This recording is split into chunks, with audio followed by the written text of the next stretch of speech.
భవత్ media news కు స్వాగతం. ముందుగా హెడ్లైన్స్.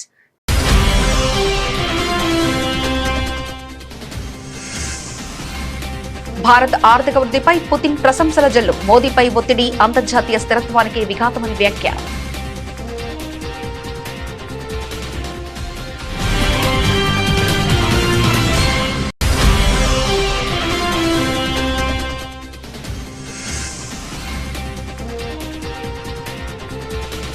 పర్యావరణ దినోత్సవం తిరుమలలో మొక్క నాటిన కేంద్ర మంత్రి పీయూష్ గోయల్. ప్రతి ఒక్కరూ ఒక మొక్క నాటాలని పిలుపు.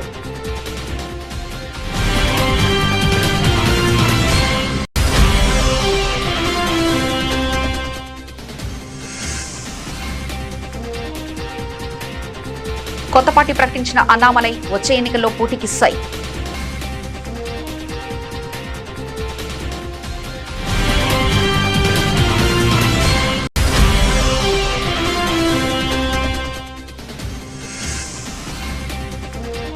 టీసీఎస్, ఎస్బీఐల తర్వాత ఇప్పుడు పూణేలో కార్పొరేట్ జిహాద్ ఇస్లాంలోకి మారాలంటూ బలవంతం చేశారంటూ విప్రో మాజీ ఉద్యోగిని సంచలన ఆరోపణ.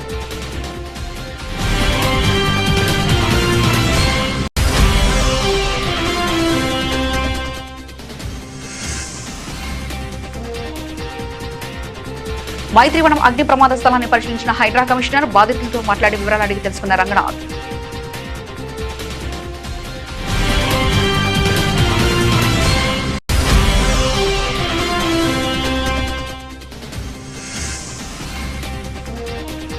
గంజాయికి బానిస కావద్దు, మత్తు పదార్థాలకు దూరంగా ఉండండి, యువతకు సూచించిన డీఎస్పీ సుంకర మురళీమోహన్ రావు.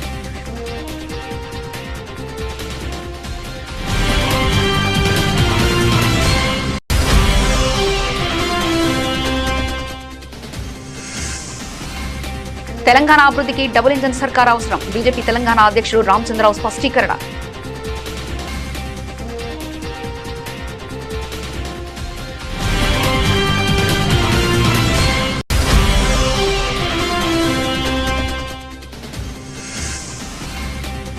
మామిళ్లపల్లి ఘటనపై జాతీయ ఎస్సీ కమిషన్ ఆశ్రయించిన వైఎస్ఆర్సీపీ. బాధితులకు న్యాయం జరిగేలా చర్యలు తీసుకోవాలని, ఘటనకు బాధ్యులైన వారిపై తగిన చర్యలు చేపట్టాలని డిమాండ్.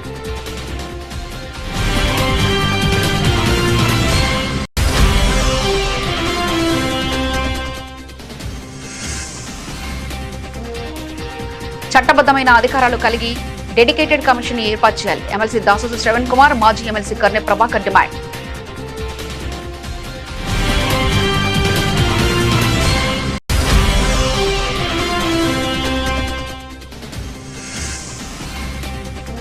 పదవిలో ఉన్న ఏపీలో ఉద్ధరించి తెలంగాణలో రాజకీయాలు చేస్తే మంచిది. పవన్ కళ్యాణ్ హితవు పలికిన వైసీపీ నేత Vangaveeti Narendra.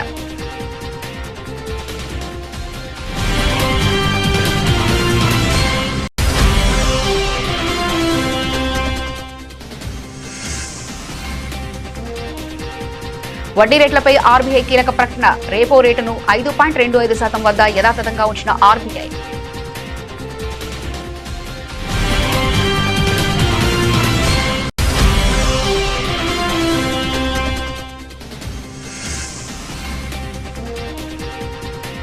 RBI policy effect, లాభాల్లో స్టాక్ మార్కెట్.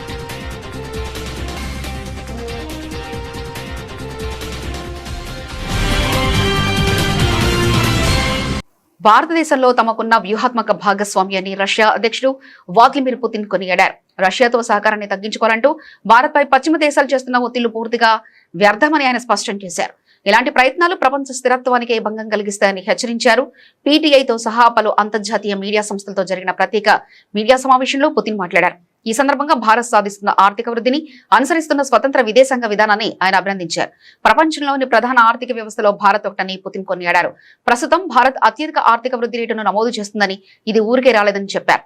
మోదీ నాయకత్వంలోని భారత ప్రభుత్వం నిరంతరం చేస్తున్న శ్రమ వల్లే ఈ అద్భుత ఫలితాలు సాధ్యమయ్యాయని ప్రశంసించారు. రాబోయే కొన్ని సంవత్సరాల్లో భారత్ రష్యా మధ్య ద్వైపాక్షిక వాణిజ్యం $100 బిలియన్, అంటే సుమారు 8.3 లక్షల కోట్ల మైలురాయిని దాటుతుందని ధీమా వ్యక్తం చేశారు. భారత్ ఎప్పుడు తన సొంత జాతీయ ప్రయోజనాలకే తొలి ప్రాధాన్యత ఇస్తుందని పుతిన్ స్పష్టం చేశారు. అమెరికాతో భారత్ జరుపుతున్న దౌత్యపరమైన చర్చలు రష్యాతో ఉన్న కాలపరీక్షకు నిలిచిన బంధాన్ని ఎంతమాత్రం దెబ్బతీయలేవని అన్నారు.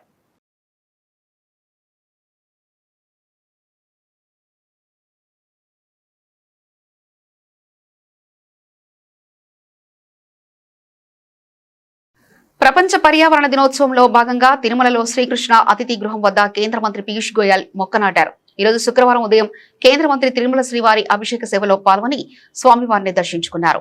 ఈ సందర్భంగా కేంద్ర మంత్రి మాట్లాడుతూ శ్రీవారి దర్శనం అద్భుతంగా జరిగిందన్నారు. ప్రతి ఏటా జూన్ మాసంలో పుట్టినరోజు సందర్భంగా స్వామివారిని దర్శించుకుని ఆశీస్సులు పొందుతున్నట్లు తెలిపారు.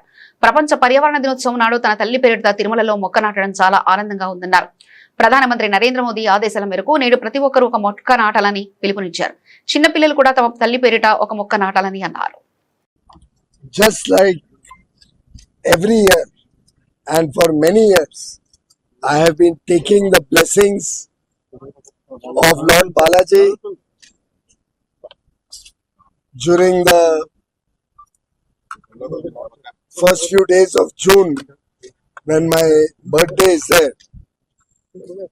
I was privileged to have very good darshan of Lord Balaji today. Lord Balaji is a inspiration to all of us to serve the country, to look for a better future for our countrymen. And I have prayed that his blessings are always showered on all the people who serve the temple, the trust, Tirupati town, the people of Andhra Pradesh, and the people of Mahabharat. Lord Balaji will always ensure that all those. మాజీ IPS అధికారి అన్నామలై కొత్త party పెట్టబోతున్నట్లు ప్రకటించారు. వచ్చే ఎన్నికల్లో తమ party పోటీ చేస్తుందన్నారు. కొత్త రాజకీయ ఉద్యమం చేయబోతున్నట్లు అన్నామలై తెలిపారు. భారతీయుడిగా తమిళుడిగా గర్విస్తున్నానని, తన ఆలోచనలకు అనుగుణంగా ముందుకెళ్తానని స్పష్టం చేశారు. తమిళనాడు అభివృద్ధే తన ప్రథమ ప్రాధాన్యత అన్నారు. అన్నామలై శుక్రవారం మీడియాతో మాట్లాడుతూ మార్పు కోసమే బీజేపీలో చేరానన్నారు. రాజీనామా ఆమోదించిన బీజేపీ హైకమాండ్ కు ధన్యవాదాలు తెలిపారు. ప్రధాని మోదీ అంటే తనకెంతో గౌరవం ఉందని అన్నారు. అన్నామలై తన ప్రసంగాన్ని కొనసాగిస్తూ తమిళనాడులో బీజేపీ ఒంటరిగా పోటీ చేయాలని ఆశించారు. 18 నెలలుగా బీజేపీతో విభేదాలున్నాయి. బీజేపీకి నేను భారంగా ఉండాలనుకోవడం లేదు. అందుకే బీజేపీకి రాజీనామా చేశారు. 2025 డిసెంబర్ నెలలోనే అధిష్టానానికి రాజీనామా గురించి చెప్పారు. అసెంబ్లీ ఎన్నికలు పూర్తయ్యే వరకు పార్టీలో ఉన్నానని అన్నారు. எத்தனையோ பிரச்சனைகள் நான் பாரதிய ஜனதா கட்சியில் இணைந்த பிறகு எல்லா தலைவர்களும் பெரும் ஒத்துழைப்பு தான் இருந்தும் தனியா போகணும், உள்ளாட்சி தேர்தலில் தனியா போகணும், தமிழ்நாட்டினுடைய அடையாளத்தோடு பாரதிய ஜனதா கட்சி இருக்கணும், தமிழ்நாட்டினுடைய அடையாளம் மிக முக்கியம் என்பதற்காகத்தான் அன்னைக்கு தலைவர் திரு ஜே பி நட்டா அவர்கள் நிறைய பேர்த்துக்கிட்ட பேசி நாம உள்ளாட்சி தேர்தல் தனியா போகணும், அதே போலதான் லோக்சபா தனியா போகணும். ஏதோ தனிப்பட்ட முறையில் எனக்கும் இன்னொரு கட்சிக்கும் பிரச்சனை இல்லைங்க. பாரதிய ஜனதா கட்சி ஒரு தமிழர் அடையாளத்தோடு களத்தில் இருந்தால் மட்டும்தான் அது தமிழர் நலத்தை முன்னிறுத்தக்கூடிய கட்சியாக இந்திய அடையாளத்தோடு இருக்க முடியும் என்கின்ற ஒற்றை நம்பிக்கை மட்டும்தான். டங்ஸ்டன் பிரச்சனையாக இருக்கட்டும், அதை கத்தி கூச்சல் போடாம அதை பொறுமையாக ஒரு இடத்திற்கும் சென்று நம்முடைய கட்சி அதை நம்ம சரி செஞ்சு கொடுத்தோம். மீத்தேன் ஹைட்ரோ கார்பன் திட்டமாக இருக்கட்டும், நிலக்கரி சுரங்கம் திட்டமாக இருக்கட்டும், எதாக இருந்தாலும் கூட, ஏன் மேகதாத்து அணையில் இன்னைக்கு கர்நாடகாவில் எப்படி டி கே சிவகுமார் அவர்கள் சொல்றாங்களோ அன்னைக்கு நாங்கள் அணை கட்டியே தீர்வோம் என்று சொன்ன பொழுது தமிழ்நாட்டினுடைய பாரதிய ஜனதா கட்சி கர்நாடகாவில் ஆட்சியில் இருந்த நம்முடைய பாரதிய ஜனதா கட்சி அன்னைக்கு எதிர்த்து நாம உண்ணாவிரதம் தஞ்சாவூர்ல இருந்தோம். எப்பொழுதும் எந்த உரிமையும் விட்டு கொடுக்கல. அதே நேரத்தில் அந்த கான்ஃபிளிக்டை பொறுத்த வரைக்கும் கத்தி கூச்சல் போட வேண்டும் என்கின்ற அவசியம் இல்லை. பொறுமையாக பாந்தவியமா பேசி நம்ம உரிமையை விட்டு கொடுக்காம செயலாற்ற முடியும் என்பதை ஒரு நாளும் கூட எனக்கு கிடைத்த பொறுப்புக்கள்ல உங்களுக்கு நான் அதை காட்டிக்கிட்டே தான் வந்திருக்கேன். அதனால இன்னைக்கு திரு மோடி ஐயா அவர்கள் மீது மிகப்பெரிய ஒரு மரியாதை வைத்திருக்கக்கூடிய மனிதன், நாட்டினுடைய பிரதமர், இந்த நாட்டை பாதுகாத்து கொண்டிருக்கக்கூடிய மனிதர். ஆனால் ஒரு லெவல் வரும் பொழுதுங்க, இந்த சின்ன சின்ன பிரச்சனைகள் அப்படியே சேர்ந்து வரும் பொழுது தொடர்ந்து நாமும் அவர்களுக்கு టీసీఎస్ ఎస్బీఐల తర్వాత ఇప్పుడు పూణేలోని విప్రో నుంచి కార్పొరేట్ జిహాద్కు సంబంధించిన ఒక దిగ్భ్రాంతికరమైన కేసు వెలుగులోకి వచ్చింది. విప్రో పూణే క్యాంపస్ లో పనిచేసిన ఓ మహిళ తాజాగా సంచలన ఆరోపణలు చేశారు. మతం మారాలంటూ తన బాస్ బలవంతం చేశారని ఆరోపించారు. ఆమె వేధింపులు తట్టుకోలేకే తాను చివరకు రాజీనామా చేశానని చెప్పారు. బాధితురాలు తెలిపిన వివరాల ప్రకారం ఆమె పూణేలోని హింజేవాడిలో గల విప్రో క్యాంపస్ లో పనిచేశారు. మత విశ్వాసాల కారణంగా తాను కంపెనీలోని సీనియర్ మేనేజర్లు, టీం లీడర్లకు టార్గెట్ గా మారాడని చెప్పారు. ఇస్లాంలోకి మారాలంటూ నిరంతరం తనను వేధించారని అన్నారు. దీన్ని వ్యతిరేకించినందుకు తన మేనేజర్ మరిన్ని వేధింపులకు దిగిందని చెప్పారు. తన పనితీరు బాలేదని నివేదిక ఇస్తానని బాస్ తనను బెదిరించిందని కూడా ఆరోపించారు. చివరకు ఆ వేధింపులు తాళలేక తాను రాజీనామా చేశారని చెప్పారు. కంపెనీ నుంచి ఆశించిన స్పందన లేకపోవడంతో చివరకు న్యాయపరమైన చర్యలు తీసుకునేందుకు సిద్ధమైనట్లు తెలిపారు. విప్రోలో ఓ మహిళా మేనేజర్ తనను వేధిస్తుందని ఆ మాజీ ఉద్యోగిని ఫిర్యాదు చేశారని పోలీసు అధికారులు తెలిపారు. ఆమె ఆరోపణలపై విచారణ ప్రారంభించామని అన్నారు.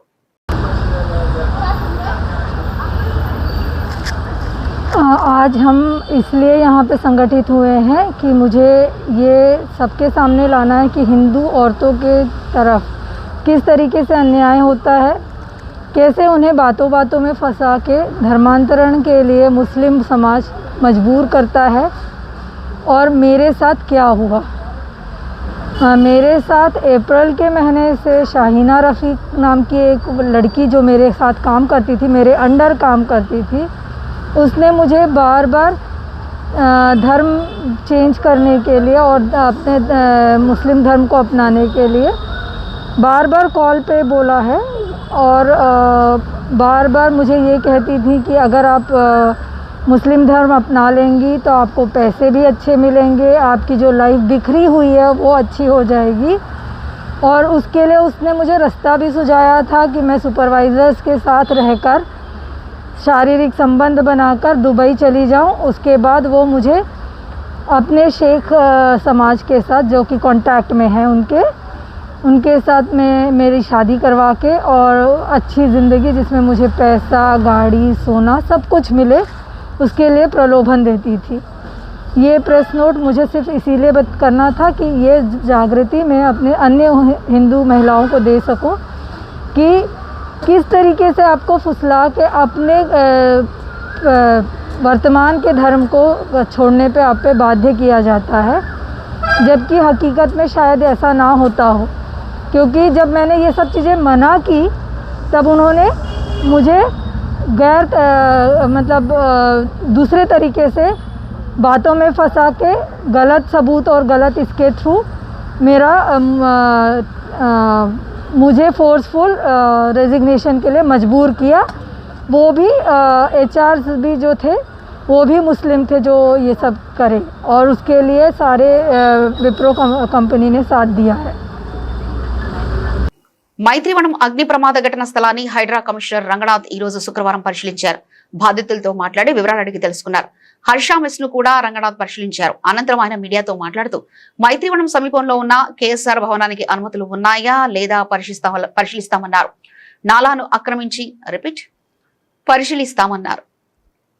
నాలాను ఆక్రమించి భవనం కన్స్ట్రక్షన్ జరిగితే ఖచ్చితంగా కూలగొడతామని స్పష్టం చేశారు. KSR భవనం షాప్స్ పక్కనే ఉన్న హర్ష డెలక్స్ మెస్ ను కూడా పరిశీలించామన్నారు. అగ్ని ప్రమాదంపై పోలీసుల విచారణ జరుగుతుందని తెలిపారు. హర్ష మెస్ డీలక్స్ లో స్పార్క్ వల్ల ప్రమాదం జరిగిందా, షార్ట్ సర్క్యూట్ వల్ల జరిగిందా అన్నది పోలీసుల దర్యాప్తులో తేలనుందని రంగనాథ్ వెల్లడించారు. నాంపల్లి బిల్డింగ్ అగ్ని ప్రమాదం అనంతరం NOCలు జారీ చేశామన్నారు. ప్రమాదం ఎలా జరిగిందన్న అంశంపై దర్యాప్తు కొనసాగుతుందని చెప్పారు. అగ్ని ప్రమాదం జరిగిన భవనానికి ఎంట్రీ అండ్ ఎగ్జిట్ పాయింట్లు ఒకే వైపు ఉన్నాయన్నారు. బిల్డింగ్ కు ఫైర్ సేఫ్టీ నిబంధనలు లేవని తెలిపారు. హర్ష మెస్ వల్ల అగ్ని ప్రమాదం జరిగిందని బాధితులు చెప్తున్నారని, ప్రమాదం గల కారణాలు పోలీసుల దర్యాప్తులో వెల్లడవుతాయని రంగనాథ్ పేర్కొన్నారు. ఈ శ్రీనివాస కాలనీ వెస్ట్ అమీర్పేట మైత్రివనం దగ్గర ఇది నిన్న మధ్యాహ్నము 12:30 ఆ టైంలో ఫైర్ యాక్సిడెంట్ అయింది. ఈ ఫైర్ యాక్సిడెంట్లో మీరు చూశారు బిల్డింగ్ అంతా కూడా మొత్తం ఆల్మోస్ట్ పూర్తిగా ఫైర్లో డౌజ్ అయ్యడం, దాదాపు మొత్తం అంతా తగలబడటం అనేది జరిగింది. అదృష్టవశాత్తు ఎక్కడా కూడా ప్రాణానికి ఎక్కడ కూడా నష్టం లేకుండా జరిగింది. సో దీనికి కాజ్ ఆఫ్ ఫైర్ ఇంకా ఎంక్వైరీలో తెలియాల్సింది. ఇక్కడ ఉన్నటువంటి వీళ్ళు చెప్పిన దాన్ని బట్టి ఈ పక్కన ఉన్నటువంటి మెస్ నుంచి వచ్చినటువంటి అంటే ఆ చిమ్నీ ఏదైతే సెకండ్ ఫ్లోర్ దగ్గర ఓపెన్ అవుతుంది అంటే అక్కడ కాంటాక్ట్లోకి వచ్చి అక్కడ ఫైర్ స్టార్ట్ అయిందనేది వీళ్ళు కొంతమంది చెప్తున్నారు. ఇంకొంతమంది ఏమో షార్ట్ సర్క్యూట్ అయ్యి రావడానికి ఛాన్సెస్ ఉన్నాయి, ఏసీస్ కొన్ని ఏదో రిపేర్ అవుతున్నాయి అన్నారు. ఏదైనా కానీ అది రేపు ఇన్వెస్టిగేషన్లో ఎంక్వైరీలు అంతా కూడా బయటికి వచ్చేటటువంటి ఉంటుంది. But one thing is common, మన అన్నింటిలో చూడాల్సింది దీంట్లో కూడా ఎంట్రీ ఎగ్జిట్ ఒకటే ఉంది. లక్కీగా ఏంటంటే సెకండ్ ఫ్లోర్ అందరూ పరిగెత్తుకుంటూ కిందకు వచ్చేయడం అయింది. నిన్న ఢిల్లీలో చూసాం, మన మార్నింగ్ 9 o'clock ఆ టైంలో అక్కడ అయ్యి దాదాపు 21 మంది చనిపోయారు. దాంట్లో 12 మంది ఫారెన్ నేషనల్స్ చనిపోయారు. అంటే ఒకటే ఎంట్రీ ఎగ్జిట్ ఉంటుంది. అందరికీ ఏసీలు ఎక్కువ వాడుతున్నారు కాబట్టి ఏసీలు లోడ్ ఎక్కువ అవడంతో ఓవర్లోడ్ తోటి షార్ట్ సర్క్యూట్లు అవుతున్నాయి. అండ్ ఎంట్రీ ఎగ్జిట్లు సరిగా లేవు. ఫైర్ NOCలు అసలు ఉండవు వీటికి, ఇవన్నీ పాత బిల్డింగ్స్ కాబట్టి. సో దీని మీద ప్రభుత్వం కూడా రేపు సోమవారం ఒక కాంఫరెన్స్ మీటింగ్ కూడా ప్లాన్ చేశారు. ఐ థింక్ దాంట్లో కొన్ని అంటే ఫైర్ NOC లేని వాటిల మీద స్ట్రిక్ట్గా యాక్ట్ చేసేటటువంటి పరిస్థితులు, కొన్ని అట్లీస్ట్ అంటే పాత బిల్డింగ్స్ అన్నీ మార్చలేము, కానీ అట్లీస్ట్ కొన్ని మన సపోజ్ ఓవర్లోడ్ అయినటువంటిది లేదా మరీ ఎంట్రీ ఎగ్జిట్ పూర్తిగా బ్లాక్ చేసినటువంటి అంబాజీపేట మండలం మాచవరం పంచాయతీ పరిధిలోని మెట్ల కాలనీ షాదీబానాలో ఎస్ఐ షేక్స్ బానీ ఆధ్వర్యంలో మత్తు పదార్థాల వినియోగంపై అవగాహన సదస్సు నిర్వహించారు. గంజాయి, డ్రగ్స్, మత్తు పదార్థాల వంటి వాటికి జోలికి వెళ్లొద్దని, మీ కుటుంబాలు మీపై ఆధారపడ్డాయని డీఎస్పీ యువతకు సూచించారు. పోలీసులు కళ్లు కప్పి ఎవరూ తప్పించుకోలేరని, ఒకసారి పోలీసుల రికార్డులోకి ఎక్కితే మీరు జీవితంలో ఏమీ సాధించలేరని తెలిపారు. మీ పరిసరాల్లో ఎవరైనా అనుమానిత వ్యక్తులు, మత్తు పదార్థాలు సేవించే వ్యక్తులు తారసపడితే టోల్ ఫ్రీ నెంబర్లకు ఫోన్ చేయాలని సూచించారు. ఒక జనరేషన్ లో మార్పు వస్తే రాబోయే జనరేషన్ సంతోషంగా గడుపుతారని, మార్పు ఇక్కడి నుంచే ప్రారంభం కావాలని సూచించారు. సైబర్ నేరాలు, రాష్ట్ర వింగ్, మత్తు పదార్థాల జోలికి యువత వెళ్లవద్దన్నారు. మన అంబాజీపేటలోని మెట్ల కాలనీలో ఆపరేషన్ వజ్రపహారంలో భాగంగా గార్డెన్ అండ్ చర్చ్ కార్యక్రమం నిర్వహించడం జరిగింది. దానిలో ఎవరైతే మనకి గంజాయి తాగుతున్నారు, గంజాయి వాడకం చేస్తున్నారు అన్న ఇన్ఫర్మేషన్ ఉందో వాళ్ళందరినీ కూడా సెక్యూర్ చేసుకోవడం జరిగింది. అందులో భాగంగానే ఇలా వెహికల్స్ కూడా, ఎందుకంటే ఈ మధ్య చాలామంది దొంగ వెహికల్స్ పట్టుకొస్తున్నారు. దొంగతనం చేసిన వెహికల్స్ తీసుకొచ్చి ఆ వెహికల్స్ మీద దొంగతనాలు చేస్తున్నారు, చైన్ స్నాచింగ్స్. అలాగే ఈ వెహికల్స్ తీసుకెళ్లి ఏజెన్సీలో అమ్మేసి దాని బదులు గంజాయి పట్టుకొస్తున్నారు, ఆ గంజాయి ఇక్కడ అమ్ముతున్నారు. ఇటువంటి ఇన్ఫర్మేషన్ ఉంది. అలాగే ఈ గంజాయి మత్తులో నేరాలకు పాల్పడుతున్నారనే ఇన్ఫర్మేషన్ మీదట, అంటే ఈ మెట్ల కాలనీలో అని ప్రత్యేకించి ఇంటికి పెట్టారని ఏమి కాదు. మాకు మెట్ల కాలనీలో కొంత పిల్లలు అల్లర్జల్లర్గా తిరుగుతున్నారనేసి పేరెంట్స్ ఇచ్చే కంప్లైంట్స్ ఉన్నాయి, పబ్లిక్ నుంచి కూడా కంప్లైంట్స్ ఉన్నాయి, మా ఇన్ఫర్మేషన్ కూడా ఉంది. ఇది వరుస కంటిన్యూగా అన్ని చోట్ల చేసుకుంటూ వస్తున్నాం. నేను ఆత్రిపురం మండలం ర్యాలీలో చేశాం, మొన్న న్యూ కాలనీ రావులపల్లిలో చేశాం, ఇవాళ ఇక్కడ చేశాం. మళ్ళీ రేపు రాజోలు, నైట్ రాజోలు వేరే చోట పెట్టుకున్నాం. దానిలో పాటుగానే ఈ గంజాయి, మీకు ఆల్రెడీ ఈ గంజాయి ఎవరైనా తాగితే మనకు డ్రంక్ డ్రైవ్ టెస్ట్ ఎలా చేస్తున్నామో అదే భాగంగా ఇలాగ ఇప్పుడు కొత్త సీట్లు వచ్చినాయి, టెక్నాలజీ డెవలప్ అయింది. యూరిన్ శాంపిల్స్ తెలంగాణ ప్రజలు బీజేపీ వైపు ఆశగా చూస్తున్నారని ఆ పార్టీ రాష్ట్ర అధ్యక్షుడు రామచంద్రరావు అన్నారు. శుక్రవారం బీజేపీ కార్యకర్తల శిక్షణా కార్యక్రమంలో రామచంద్రరావు పాల్గొన్నారు. ప్రపంచ పర్యావరణ దినోత్సవ సందర్భంగా మొక్కలు నాటారు. అనంతరం ఆయన మాట్లాడుతూ బీఆర్ఎస్ పాలనలో నిధులు, నియామకాలు, సాగునీటి వ్యవస్థలో వైఫల్యాలు జరిగాయని విమర్శించారు. కాంగ్రెస్ ప్రభుత్వం అవినీతి, నిర్లక్ష్యంతో పాలన సాగిస్తుందని వ్యాఖ్యానించారు. రైతు రుణమాఫీ హామీ పూర్తిగా అమలు కాలేదని తెలిపారు. తెలంగాణ అభివృద్ధికి డబుల్ ఇంజన్ సర్కార్ అవసరమని వెల్లడించారు. 2014 తర్వాత దేశంలో సంక్షేమం, అభివృద్ధి సమన్వయంతో ముందుకు సాగుతుందని రామచంద్రరావు అన్నారు. బీజేపీ కార్యకర్తలు ఆర్టిఫిషియల్ ఇంటెలిజెన్స్, సోషల్ మీడియా వంటి ఆధునిక సాంకేతికతను వినియోగించుకోవాలని ఆయన సూచించారు. చాలా కాలం తర్వాత మళ్ళీ మీ అందరికీ ఒక ప్రశిక్షణలో పాల్గొనడానికి అవకాశం దొరికింది. ప్రతి 3 సంవత్సరాలకు భారతీయ జనతా పార్టీలో ప్రశిక్షణ జరుగుతుంది. మండల స్థాయి నుంచి జిల్లా స్థాయి, జిల్లా స్థాయి నుంచి రాష్ట్ర స్థాయి. మనం ఎంత గొప్ప నాయకులైనా, గొప్పవాళ్ళు అయినప్పటికీ కూడా మనము పార్టీ యొక్క పద్ధతి, పార్టీ యొక్క సిద్ధాంతము, పార్టీ విధి విధానాల గురించి తెలుసుకోవడానికి ఇది ఒక అవకాశము, ఇది ఒక కార్యక్రమం. భారతీయ జనతా పార్టీలో ఉన్నటువంటి ఒక సిద్ధాంతము, కార్యపద్ధతి ఇతర పార్టీల కన్నా ఇది కొద్దిగా వేరే రకంగా ఉంటుంది. క్రమశిక్షణ అనేది మనకు చాలా ముఖ్యం. ఇక్కడ క్రమశిక్షణతో పాటు మన సిద్ధాంతం పైన నిబద్ధత, ఈ రెండు కూడా మనకు చాలా ముఖ్యమైనటువంటి అంశం మన ఒక భారతీయ జనతా పార్టీలో. ఒక కార్యకర్త నిర్మాణం కూడా సిద్ధాంతంతో, నిబద్ధతతో, సేవాభావంతో, దేశభక్తితో ఇటువంటి కార్యక్రమాల ద్వారా మనం నిర్మాణం చేస్తూ ఉంటాం. దాంతోపాటు ఒక రాజకీయ పార్టీ కాబట్టి రాజకీయ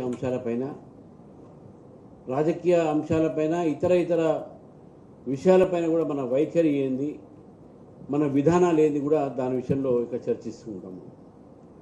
కాబట్టి ఈరోజు ఈ యొక్క కరీంనగర్ జిల్లా ఒక ప్రశిక్షణ కేంద్రంలో 12 అంశాలతో మీకు జరగబోయేటటువంటి ప్రశిక్షణ, దాంతోపాటు దేశంలో ఉన్న పరిస్థితులు, రాష్ట్రంలో ఉన్న పరిస్థితుల గురించి మనకు అవగాహన కలిగించడానికి మన వక్తలు మనకు చెప్తారు. మిత్రులారా, ఈరోజు కరీంనగర్ అని కాదు, మొత్తం తెలంగాణలో 38 జిల్లాల్లో ఈ ప్రశిక్షణ తరగతులు జరుగుతూ ఉన్నాయి. నేను దాదాపు 8 ప్రశిక్షణ కేంద్రాలకు ఇటు ఉద్ఘాటనలో కానీ సమారోపంలో కానీ పోవడం జరిగింది. చాలా పెద్ద ఎత్తున కార్యకర్తలు ఉత్సాహంగా దీంట్లో పాల్గొంటున్నారు. భారతీయ జనతా పార్టీ తెలంగాణలో ఇంత పెద్ద ఎత్తున ఉత్సాహం రావటము, చాలామంది ఈ యొక్క కార్యక్రమాల్లో పాల్గొనటం అనేది ఇది రాబోయే రోజుల్లో మన భవిష్యత్తుకు ఒక మంచి చిహ్నంగా నేను భావిస్తా ఉన్నాను. గుంటూరు జిల్లా మామిళ్లపల్లిలో ఎస్సీ మహిళలపై జరిగినట్లు ఆరోపణలు ఉన్న పోలీసుల దాడి ఘటనపై సమగ్ర దర్యాప్తు జరిపించాలని కోరుతూ వైఎస్ఆర్సీపీ ప్రతినిధుల బృందం జాతీయ ఎస్సీ కమిషన్ ను ఆశ్రయించింది. వైఎస్ఆర్సీపీ ఎంపీ తనుజారాణి, పొన్నూరు వైఎస్ఆర్సీపీ ఇన్ఛార్జ్ అంబటి మురళి ఆధ్వర్యంలో మామిళ్లపల్లి బాధితులు న్యూఢిల్లీలో జాతీయ ఎస్సీ కమిషన్ చైర్మన్ కిషోర్ మక్వానాను కలిసి వినతి పత్రం సమర్పించారు. ఈ సందర్భంగా ప్రతినిధుల బృందం మాట్లాడుతూ మామిళ్లపల్లి గ్రామంలో ఎస్సీ మహిళలపై పోలీసులు తీవ్రంగా దాడి చేశారని ఆరోపించారు. ఈ ఘటనపై జాతీయ ఎస్సీ కమిషన్ వెంటనే జోక్యం చేసుకుని పూర్తిస్థాయి విచారణ చేపట్టాలని కోరారు. అలాగే ఈ ఘటనకు సంబంధించిన పూర్తి వివరాలను తెలుసుకునేందుకు ఆంధ్రప్రదేశ్ ప్రభుత్వ ప్రధాన కార్యదర్శి, చీఫ్ సెక్రటరీ, రాష్ట్ర డీజీపీ నుంచి నివేదికలను తెప్పించుకోవాలని కమిషన్ విజ్ఞప్తి చేశారు. బాధితులకు న్యాయం జరిగేలా చర్యలు తీసుకోవాలని, ఘటనకు బాధ్యులైన వారిపై తగిన చర్యలు చేపట్టాలని డిమాండ్ చేశారు. బాబు షూరిటీ మోసం గ్యారంటీ అన్నదానికి ఈరోజు ప్రత్యక్ష నిదర్శనం ఈ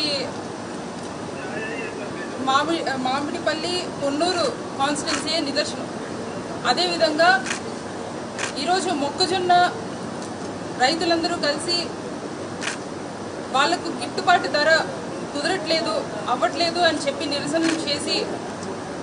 నిరసన చేస్తే అక్కడున్న మహిళల మీద ఏ రాష్ట్రంలోనైనా దేశంలోనైనా పోలీస్ అన్నవాళ్ళు రక్షణ కల్పిస్తారనుకుంటాం.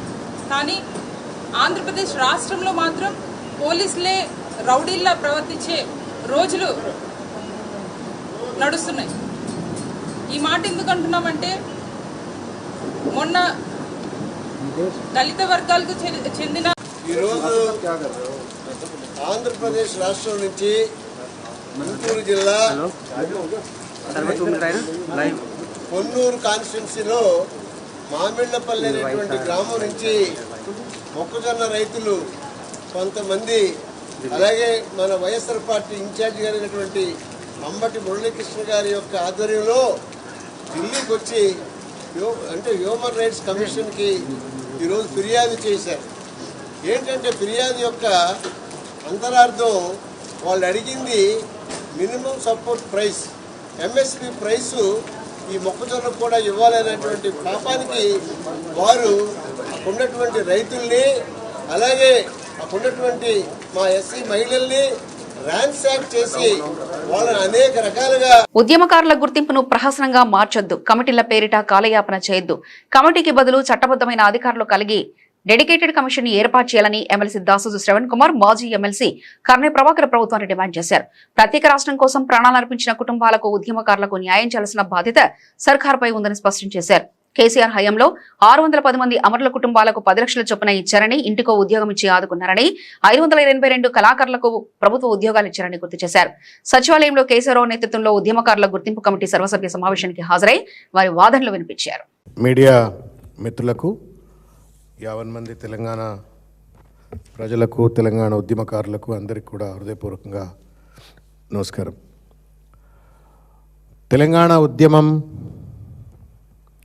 తెలంగాణ ఉద్యమకారులు, తెలంగాణ అమరవీరులు, ఈ జ్ఞాపకాలు రాగానే, ఈ ప్రస్తావన రాగానే ఒక భావోద్వేగం కలుగుతుంది,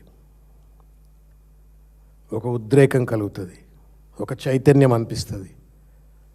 రాజకీయ ప్రస్థానంలో ఉన్నాం కాబట్టి తెలంగాణ పట్ల మరింత బాధ్యత, చిత్తశుద్ధి కలిగినటువంటి ఒక నాయకుల లెక్క, ఒక పార్టీ కార్యకర్తల లెక్క, కేసీఆర్ సైనికుల లెక్క ఇంకా బలంగా పనిచేయాలనేటువంటి ఒక ప్రేరణ ఈ 3 పదాలు తెలంగాణ ఉద్యమం, ఉద్యమకారులు, ఉద్యమం, అమరవీరులు అంటే గుర్తొస్తుంది. ఇవాళ ప్రభుత్వం 2.5 సంవత్సరాల వాగ్దానం తర్వాత వాళ్ళు జీవో నెంబర్ 679 అని చెప్పని మే 15 నాడు ఒక జీవో పట్టుకొచ్చి దాంట్లో కేశవరావు గారిని, పొన్నం ప్రభాకర్ గారిని, కోదండరామ్ గారిని, దయాకర్ గారిని, రాముల నాయక్ గారిని, మోత శోభన్ రెడ్డి గారిని అందరూ కూడా ఉద్యమకారులే కాబట్టి వాళ్ళతో ఒక కమిటీ వేసినారు. ఆ కమిటీ మీటింగ్ పిలిచినారు.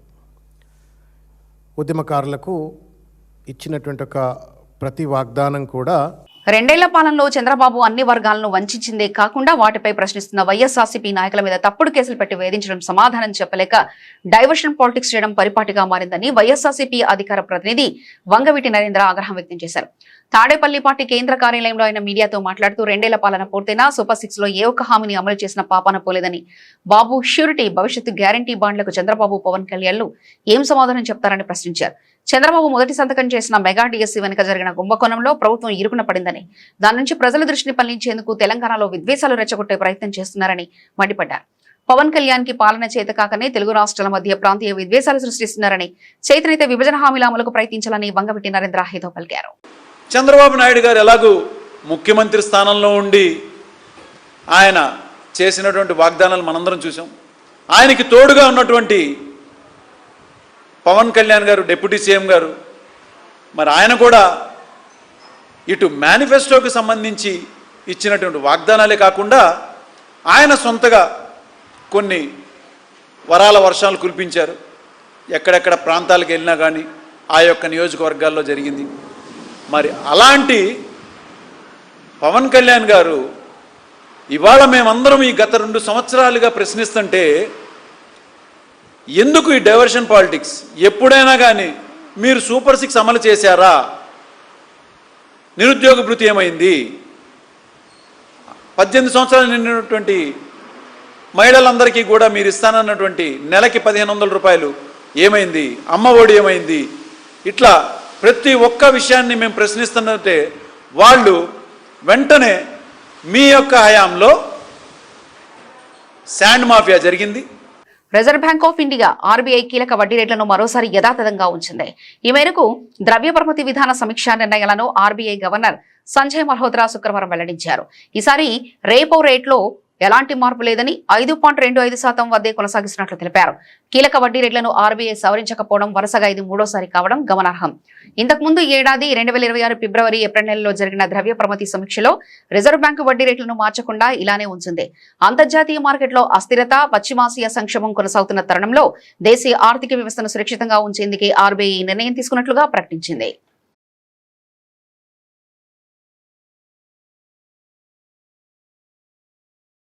గ్లోబల్ మార్కెట్లో అనిశ్చితులు, దేశీయ ఆర్థిక ఒత్తిళ్లు ఉన్నప్పటికీ reserve bank of India monetary policy committee కీలక వడ్డీ రేట్ల విషయంలో యథాతథ స్థితిని కొనసాగించవచ్చని అంచనాలతో దేశీయ స్టాక్ మార్కెట్ శుక్రవారం ఉదయం లాభాలతో ప్రారంభమయ్యాయి. ఉదయం ట్రేడింగ్ ప్రారంభంలో బీఎస్ఈ సెన్సెక్స్ 252.58 పాయింట్లు 0.34% పెరిగి 74,612.59 వద్దకు చేరగా, ఎన్ఎస్ఈ నిఫ్టీ 50 కూడా 66.50 పాయింట్లు 0.28% లాభపడి 23,483.05 వద్ద ట్రెండింగ్ అవుతుంది. అమెరికన్ డాలర్తో పోలిస్తే రూపాయి విలువ స్వల్పంగా బలపడి 85.72 వద్ద ప్రారంభమైంది. తొలి గంట ట్రెండింగ్ లో Adani enterprises, doctor Reddy's laboratories, Bajaj finserv, ICICI Apollo hospital షేర్లు లాభాల్లో పయనించగా, సిప్లా, కోల్ ఇండియా షేర్లు నష్టాల్లో కొనసాగుతున్నాయి. గవర్నర్ సంజయ్ మల్హోత్రా నేతృత్వంలోని ఆర్బీఐ మానిటరీ పాలసీ కమిటీ తన ద్వైమాసిక వడ్డీ రేట్ల నిర్ణయాన్ని ఈ రోజే ప్రకటించనుంది. పశ్చిమాసియాలో పెరుగుతున్న భౌగోళిక రాజకీయ ఉద్రిక్తతలు, అంతర్జాతీయ మార్కెట్లో ముడి చమురు ధరల పెరుగుదల, రూపాయి అస్థిరత వంటి కారణాల వల్ల ద్రవ్యోల్బణం పెరిగే ముప్పు ఉన్నందున ఆర్బీఐ రేపో రేటును ప్రస్తుతం ఉన్న 5.25% వద్దే మార్చకుండా ఉండవచ్చని ఆర్థికవేత్తలు అంచనా వేస్తున్నారు. అయితే సెంట్రల్ బ్యాంకు తన విధానంలో కాస్త కఠినమైన వైఖరిని ప్రదర్శించే అవకాశం ఉంది.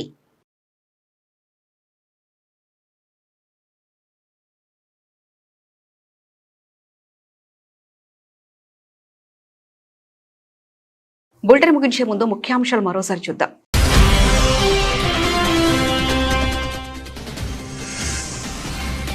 భారత్ ఆర్థిక వృద్ధిపై పుతిన్ ప్రశంసల జల్లు, మోదీపై ఒత్తిడి అంతర్జాతీయ స్థిరత్వానికి విఘాతమని వ్యాఖ్య.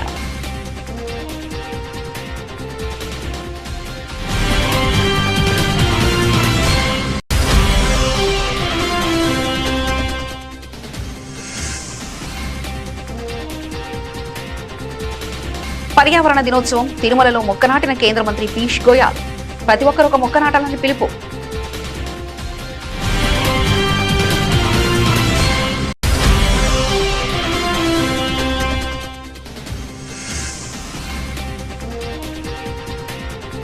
కొత్త పార్టీ ప్రకటించిన అన్నామలై వచ్చే ఎన్నికల్లో పోటీకి సై.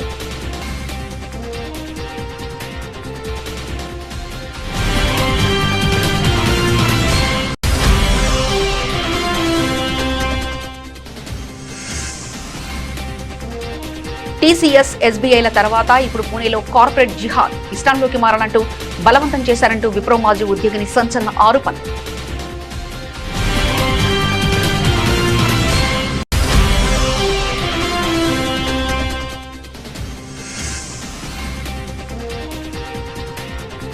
మైత్రివనం అగ్ని ప్రమాద స్థలాన్ని పరిశీలించిన హైడ్రా కమిషనర్ బాధితులతో మాట్లాడి వివరాలు అడిగి తెలుసుకున్న రంగనాథ్.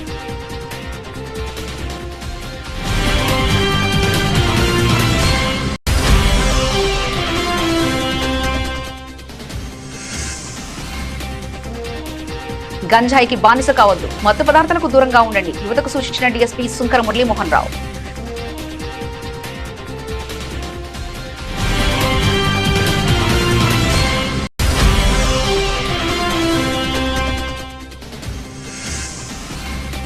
తెలంగాణ అభివృద్ధికి డబుల్ ఇంజన్ సర్కార్ అవసరం, బీజేపీ తెలంగాణ అధ్యక్షుడు రామచంద్రరావు స్పష్టీకరణ.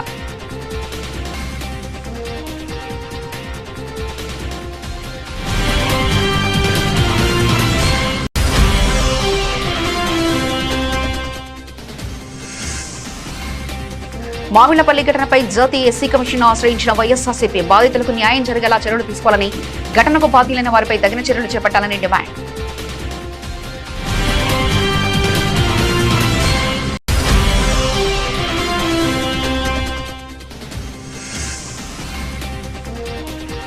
చట్టబద్దమైన అధికారాలు కలిగి డెడికేటెడ్ కమిషన్ ఏర్పాటు చేయాలి, ఎమ్మెల్సీ దాసోజు శ్రవణ్ కుమార్, మాజీ ఎమ్మెల్సీ కర్నె ప్రభాకర్ డిమాండ్.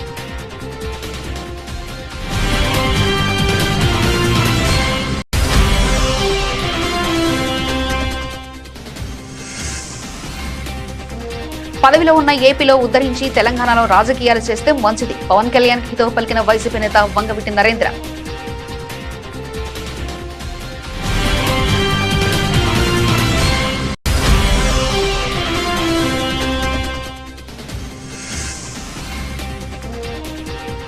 వడ్డీ రేట్లపై ఆర్బీఐ కీలక ప్రకటన, రేపో రేటును 5.25% వద్ద యథాతథంగా ఉంచిన ఆర్బీఐ.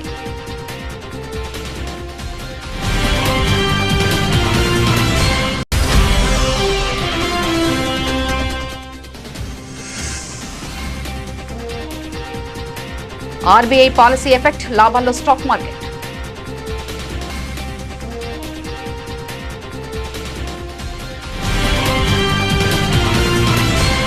ఇవి ఇప్పటివరకున్న అప్డేట్స్. మరో బులెటిన్లో మళ్ళీ కలుసుకుందాం. అంతవరకు సెలవు, నమస్కారం.